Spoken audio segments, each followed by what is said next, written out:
I feel as if it's important to talk about the journey behind how I ended up with Nomadics LLC. Nomadics came about through shows and projects that I had developed growing up in different countries, because I live on a global spectrum. I don't just live on a local spectrum. I don't focus just on one country's educational system. I'm kind of going off of many different things that I'd learned and acquired over the years of living in different countries. Now, when I lived in South Africa, so for my bachelor's, I was actually in the United States, right? I had studied at the Corcoran, which is one of the top renowned, reputable schools for the arts.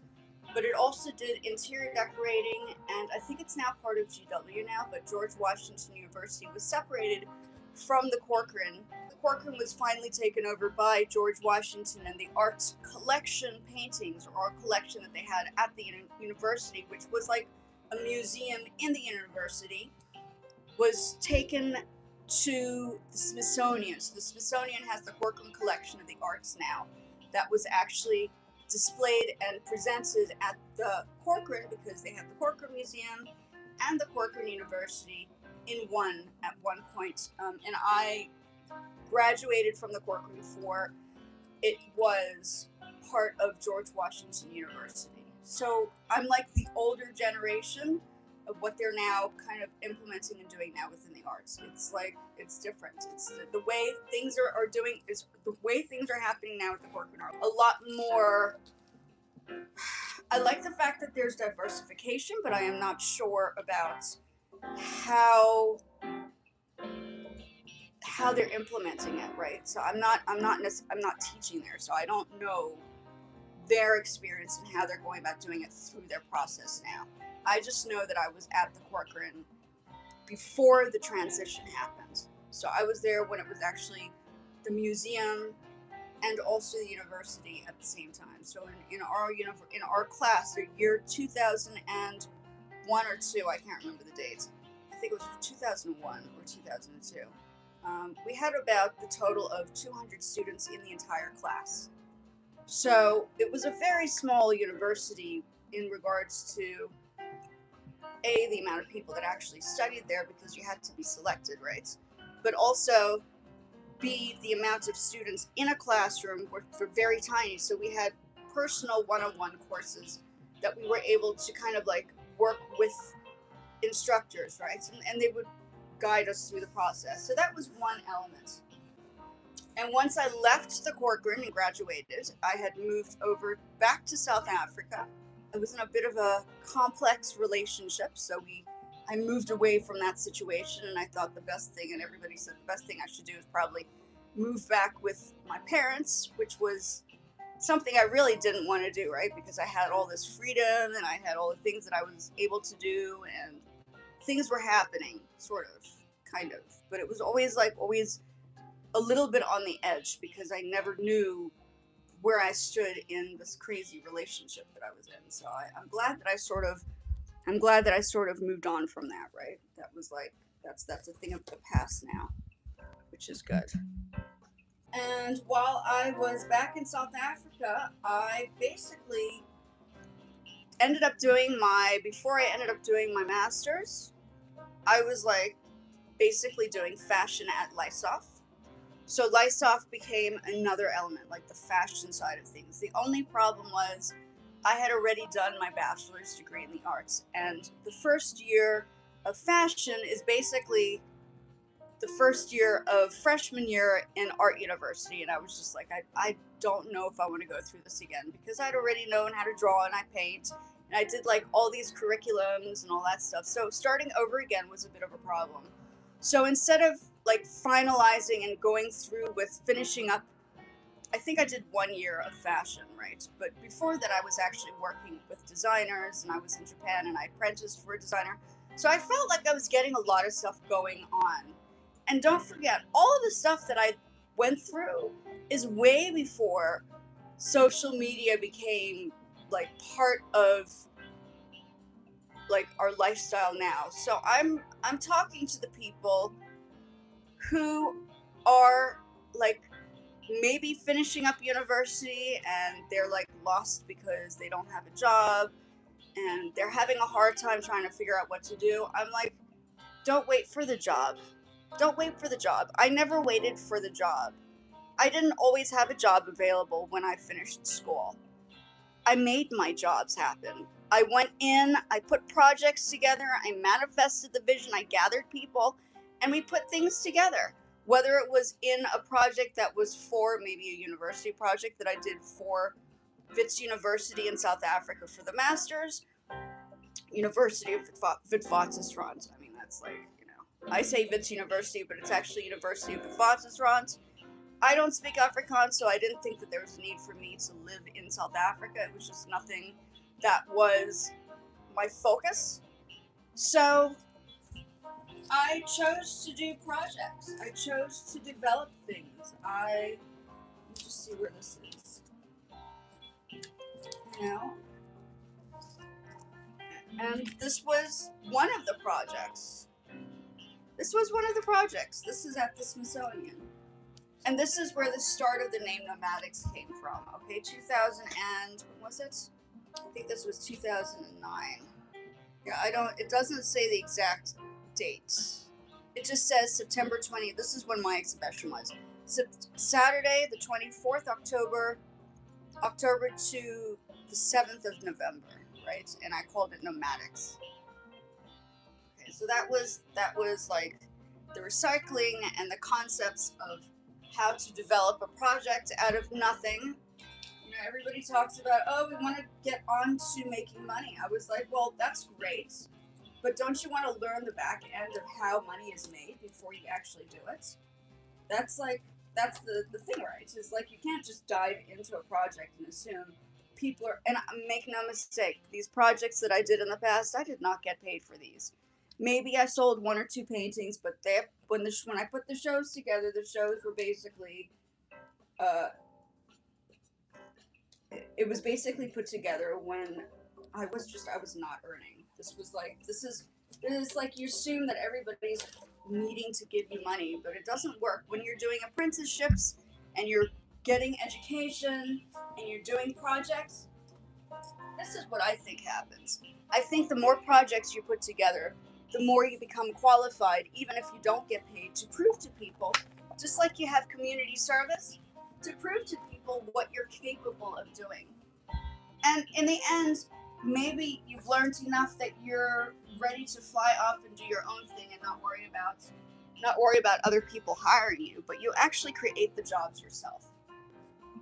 And that's basically what I kind of dealt with. And these are catalogs that I put it's all my writing.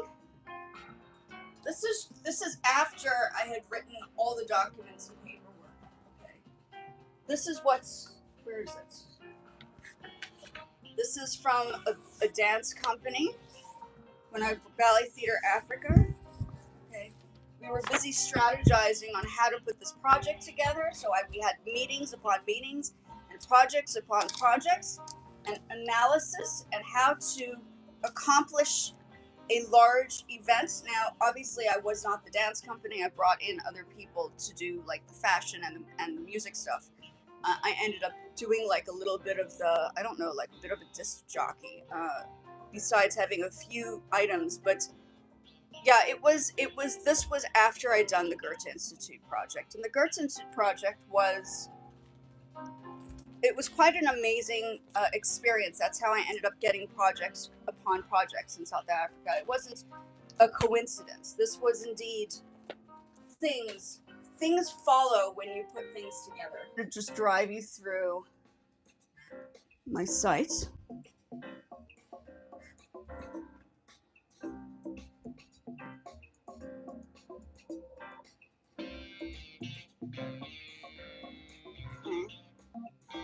We're going to drive over this site I created afterwards, okay?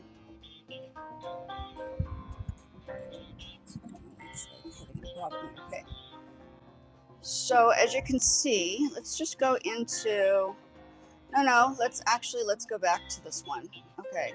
what I need to do is I need to show you projects that I put together before. I need to get up the menu. Nomadics products. No, not products. Products. Nomadics products.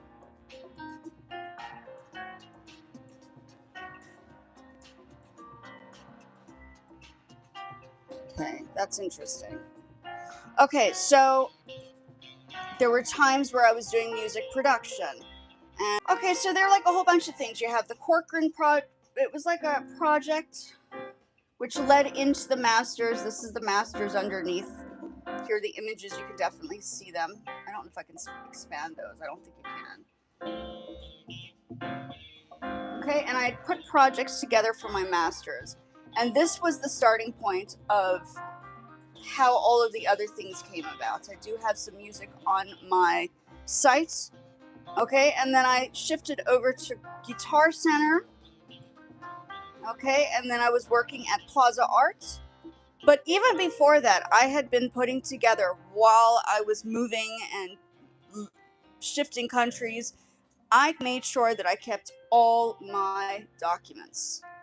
Paperwork, I mean, nobody really keeps budgets and costs and stuff, but I did. Because I knew that the value of learning how to do all of these things and understanding how this works in the back end becomes an important source. People would have hired a graphic designer, my logos or my arts and all of that stuff, right? That became, thank goodness I did have studied the arts for that purpose, right? I think people forget that there is a cost for each thing that you develop and put together. Most people would have had like 6 people working on a project to make it happen to this point. But I learned many different things on my own. I wasn't lazy. I was ready to work hard.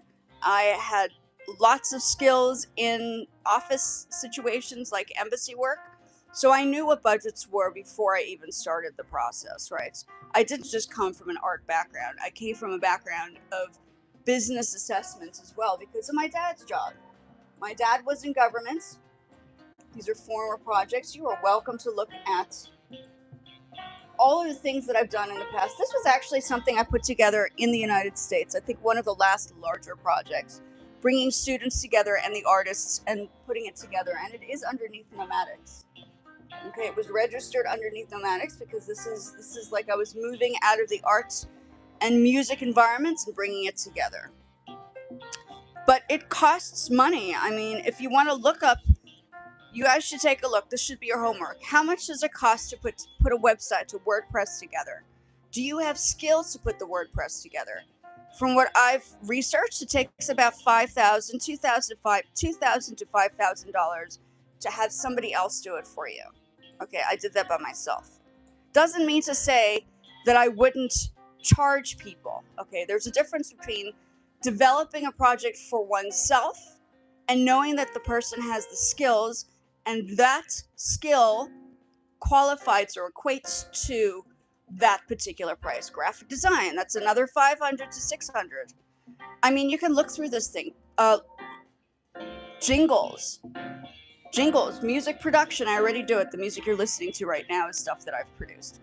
But usually it would cost about like $100 an hour in a studio space. And if you want to buy a jingle, they probably charge you about $2,000 for one, because it requires you to get copyrights and all that stuff, and that costs money. All of these things cost money, or having to write, or having somebody to write a proposal for you. That costs money too. Okay, so everything adds up, everything totals up. You know, graphic design, photography. If you want to buy equipment, how much do you need somebody, a budgeting advisor? These are all the things you need to think about when you're putting something together. It's not just a vision or an idea. It's literally planning a vision and making it happen through careful and logical and reasonable. Look, I have reasonable steps. Okay? You have to write it all down. Don't leave it up to the universe and have the universe say, oh, just because, oh, I think I can do this because social media or technology is going to help me. Actually, it's best if you do it independently first, which is what I've done, and build it into a structured vision. If you want to eventually get AI to assist you in certain like aspects, not like the whole entire thing. I think people become very lazy, and I think it's not the right approach to do things. I think you should probably do things by hand first. Test out projects, gather people together. This is South Africa. South Africans do this all the time. Not all jobs pay there. So you have to create the job that will eventually guide you through to your vision. Or like me, I chose the path of starting a business in South Africa. So I started, while this was happening, I wanted to verify it, and I started it should have been a non-government organization. Somebody else had placed it down as a non-profit organization, which was very annoying. But that's okay. I moved back to the States, and I was able to create an LLC. An LLC works differently than a non-profit. I haven't used a non-profit in South Africa, but I certainly know that these projects that I did build towards that goal. And I did a business course with, where is it? Shell Livewire. This was a great course. It was only about like how many days was it?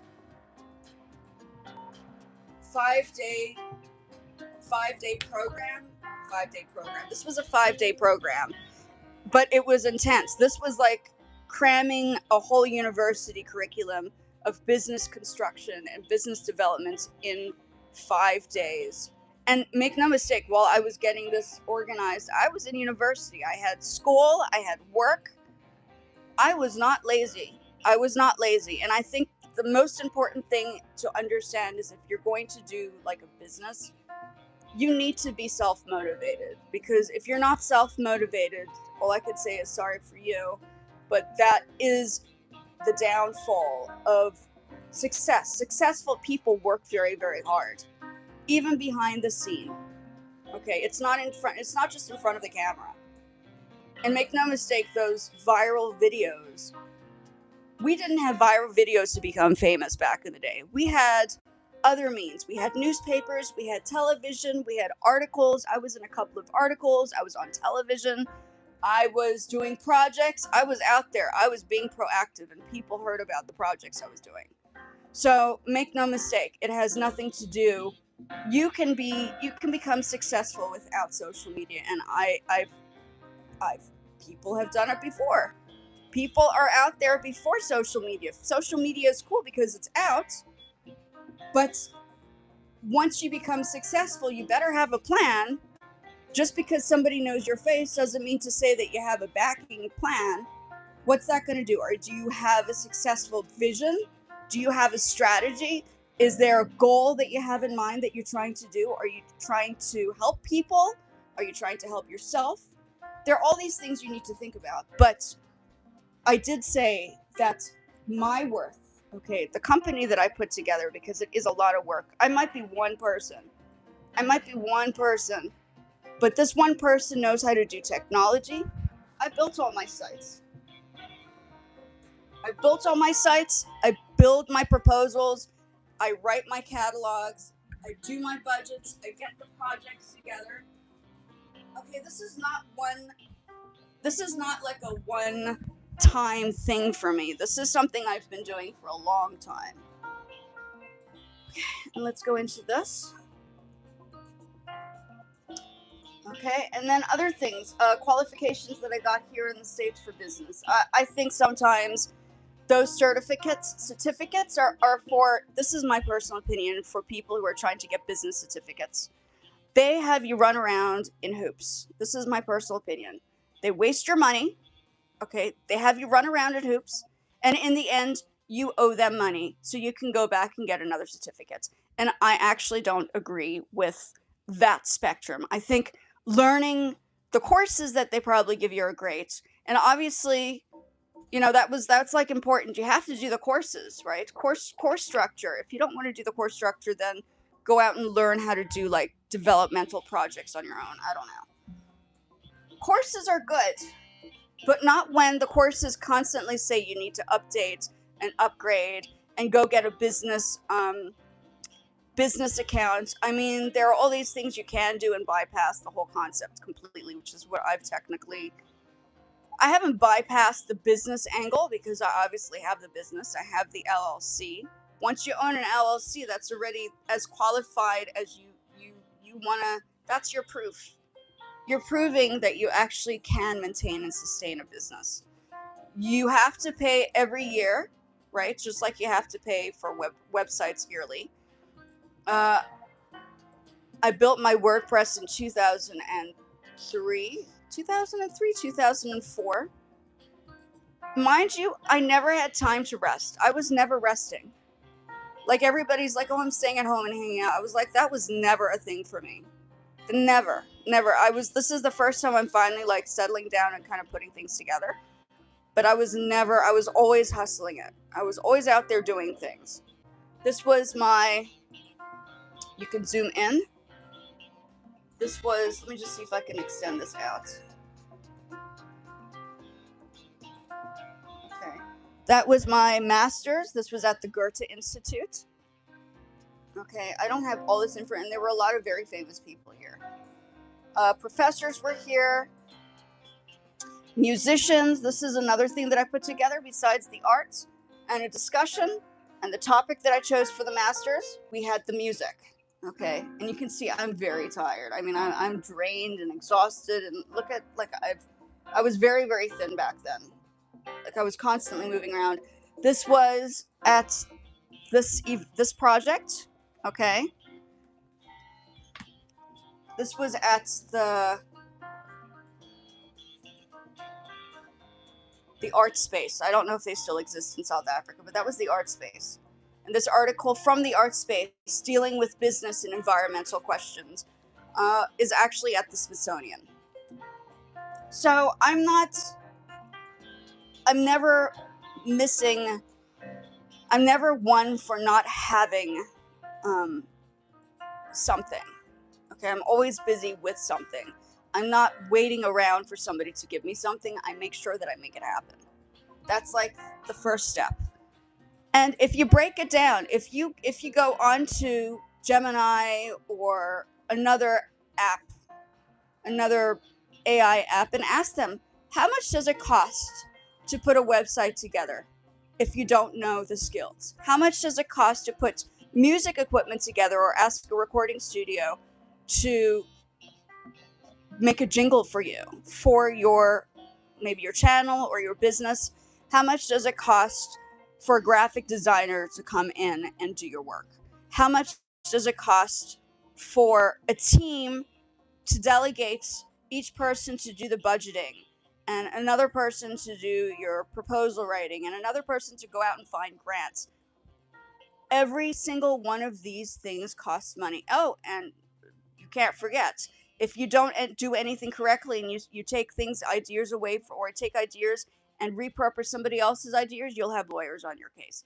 So you have to make sure that it's legally legitimate, because not only do you have to think about how you're going to structure each section, but you also need to know legally how each of the sections works on a professional level. If you're taking ideas from other people, that could be taken to court, okay? And you could get fined or sued for that. Your company can go down for that particular reason. Okay, so you need to be sure, absolutely 100%, 2,050% sure that you own everything. And that is why, for me, I keep everything. Because now I got proof. If anybody tries to tell me who, ha, and what, I'll be like, oh, is it, as you'd say it, is it?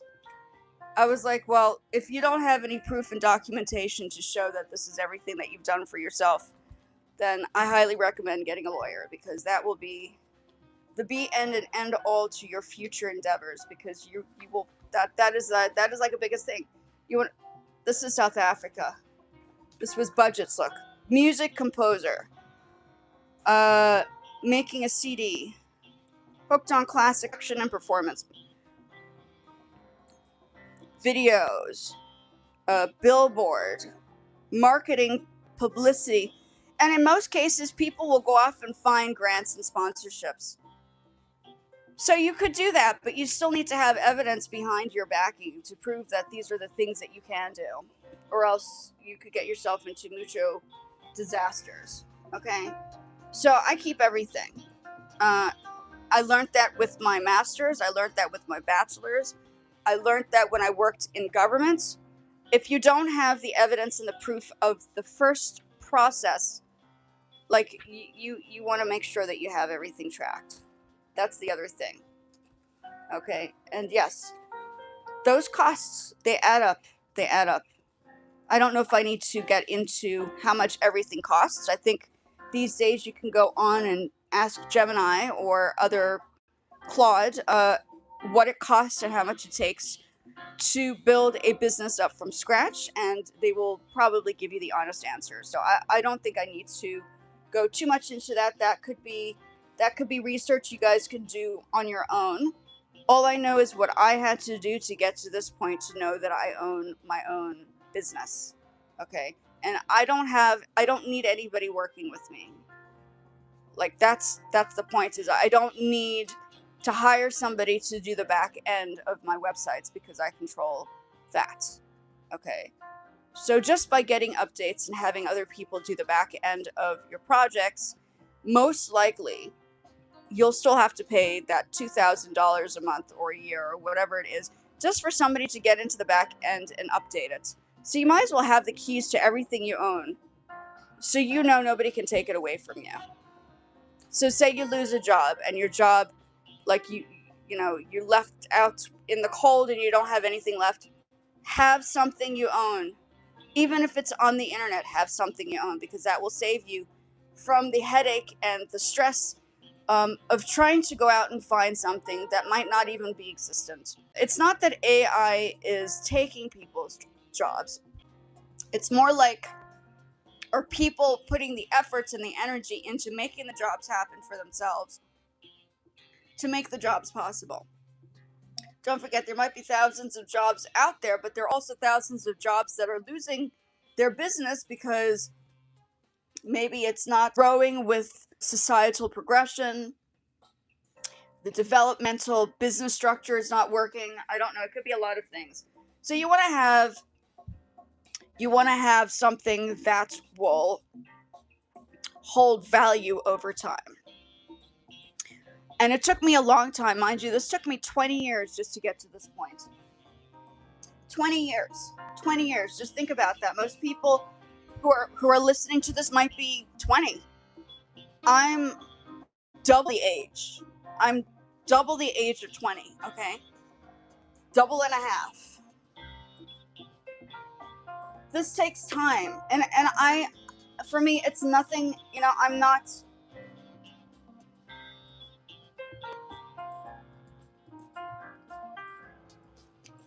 For me, it was never about, it was all about always making it done, do it properly the first time. It's always about doing it it's always about making sure that the projects, graphic design, art and graphic design.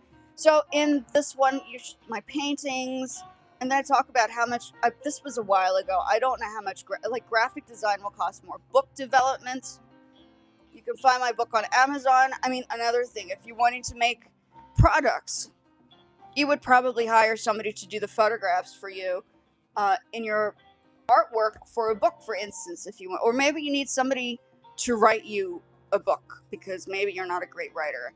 So then you have to put that into consideration. How are they going to place that onto the internet? I mean, you just have to think about all the things that go into constructing a business. It's not just about the face value. It's not just about me saying, it's this much, because if you go onto the research and you go into the internet and you speak to an AI structure,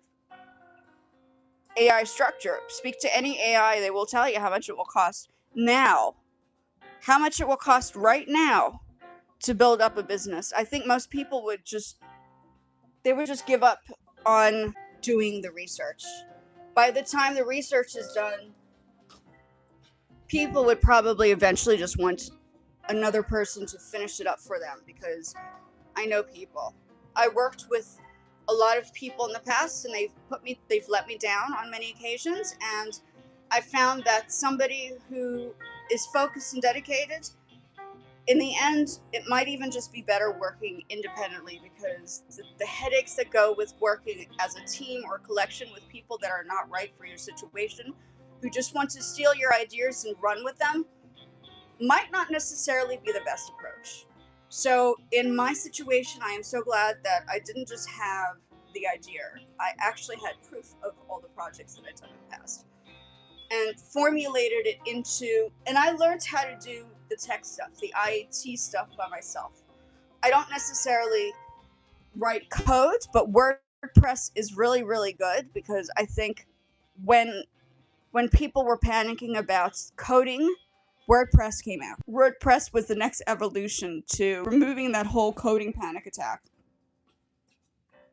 into something that could potentially become, like, if somebody said, listen, I want you to put a business together, I'll put all my prices down, and I'll say, this is how much it's going to cost.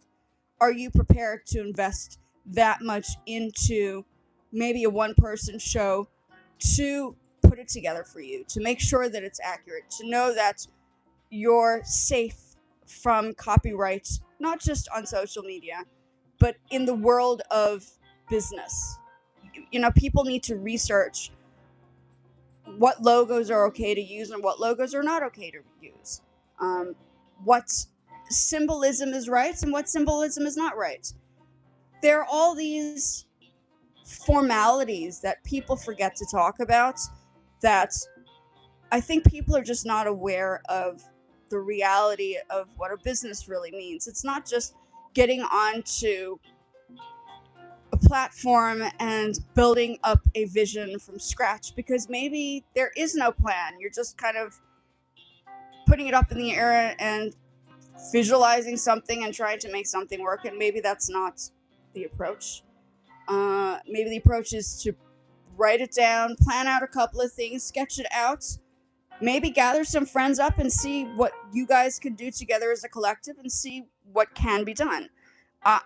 I tried it a couple of times. I worked with people. I just knew that on many occasions it was very hard for me to deal with the after effects, because sometimes people from the group would steal ideas and they would run with it and never give you credit for it. But in the end, proof is in the pie, right? If you have the evidence and proof, you can just basically say, no, I won't invite you to do another thing again, and this is how it goes, and so just keep going and doing your own thing, right?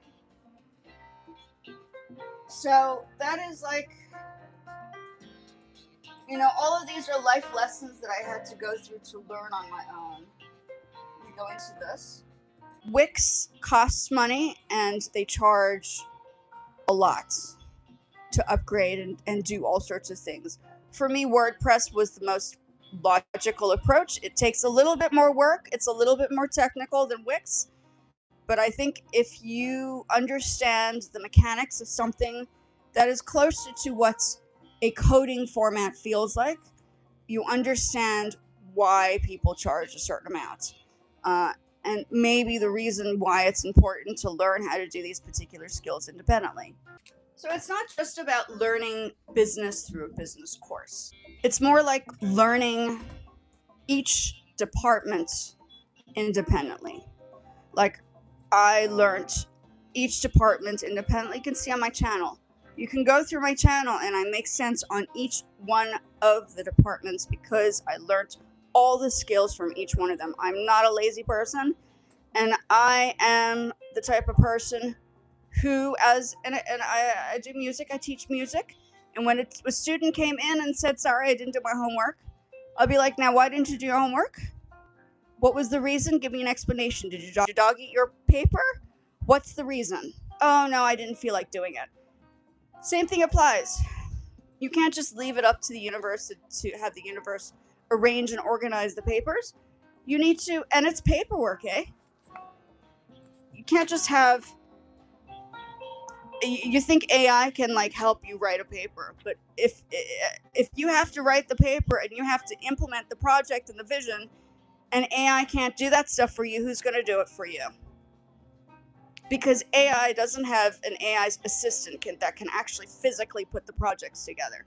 You, as the individual, you need to put the projects together. AI can only do so much.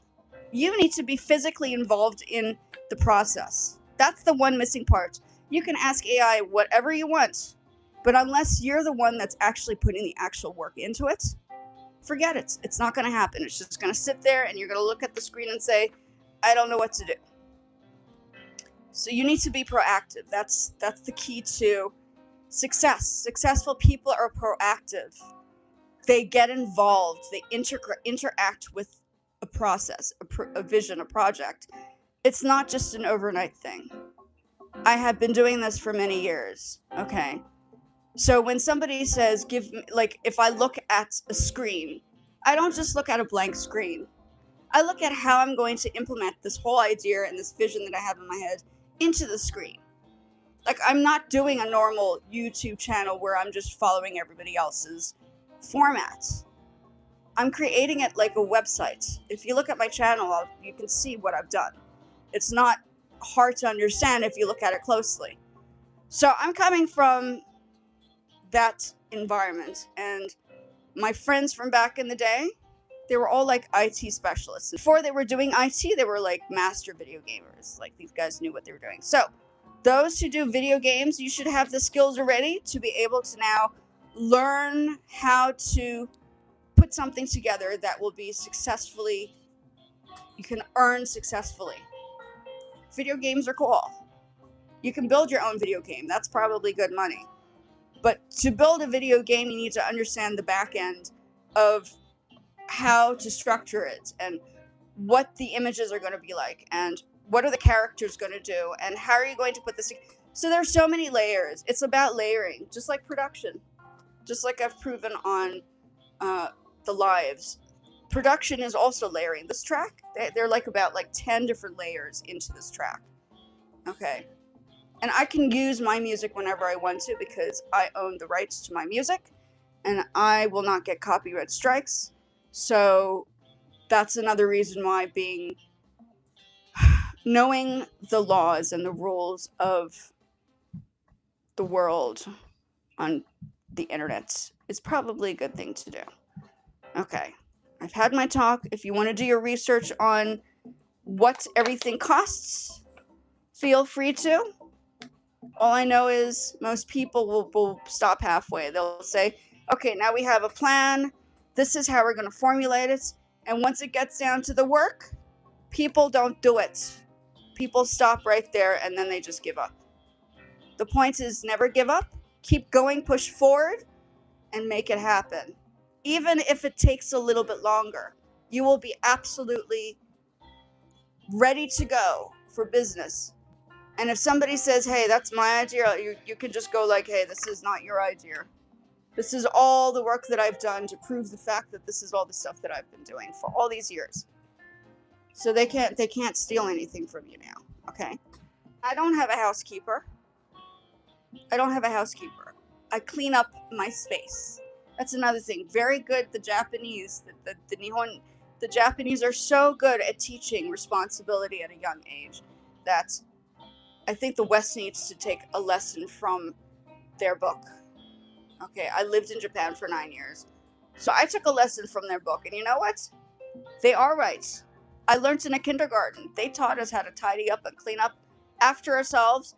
And from there on out, my whole life has been like that. So you know what?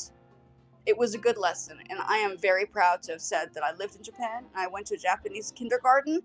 And I lived there. And I studied there. And I did my high school degree there. All of that stuff. So I think in Japan, they teach you professionalism at a very, very young age. And I think that sticks. As you get older, it sticks to your mind. Okay, that's like the West doesn't do enough of that. I think the West needs to work a little bit more on that structure because that helps. Okay, that's the mind of a working, focused person at a very young age. There's no time to rest. You got to keep going.